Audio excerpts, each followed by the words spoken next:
It has perhaps come to your attention that I like whiteboards. It also may have come to your attention that Tammy, the master motivator, likes to write things on my whiteboard. I also have this kind of weird thing with scratch paper.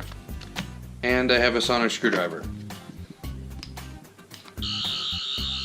I think it has something to do with the idea of potential. What could this piece of scratch paper be? Usually it's just scribbled down notes from a phone conversation, but sometimes it's a script for a really great video.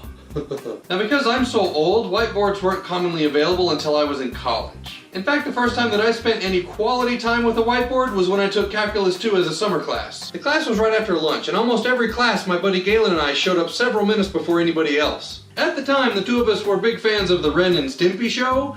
Google it, it's weird. One day when we arrived early, I had this weird random line from the Ren and Stimpy show stuck in my head, so I went up and wrote it on the whiteboard. As students began to filter into the classroom, they all did the exact same thing. They would walk in, read the quote on the whiteboard, stare at it for a minute, shake their heads, and take their seats. When the teacher finally arrived, he did the same thing, and then asked who had wrote it on the board. The consensus was that it was on the board when we showed up, and since Galen and I were the only ones who knew the truth, we kept quiet. And thus the Whiteboard Quip was born. From that point on, Galen and I made it a point to be the first ones in the room. We colluded to come up with the most random, bizarre, and out-of-context quotes we could think of. Fast forward several years to when I got my first tech job as an intern at Hewlett-Packard. I had a cubicle, and my cubicle had a whiteboard. I scrounged up my old notebook from my Calc 2 summer class that had a list of our whiteboard quips from that summer. I began writing one of those quips on my whiteboard every Monday, a tradition which lasted far longer than that internship. Later, being the geek that I am, I recorded all of my whiteboard quips into a database, and I filled out the database with potential future whiteboard quips. In the early 2000s, when I started a blog, yes, I had a blog,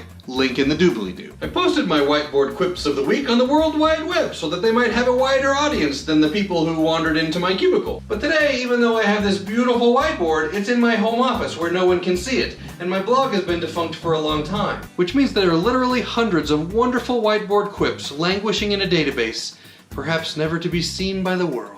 It's so sad.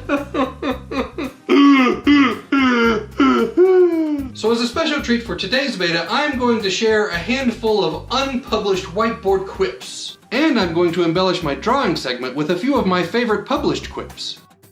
What do I have to do? Draw you a diaphragm? Hostess zebra cakes. Not made with real zebra. Sorry. If these walls could talk, they'd tell me to stop throwing pancakes at them. A house divided against itself is a duplex. Who knows what evil lurks in the hearts of squirrels?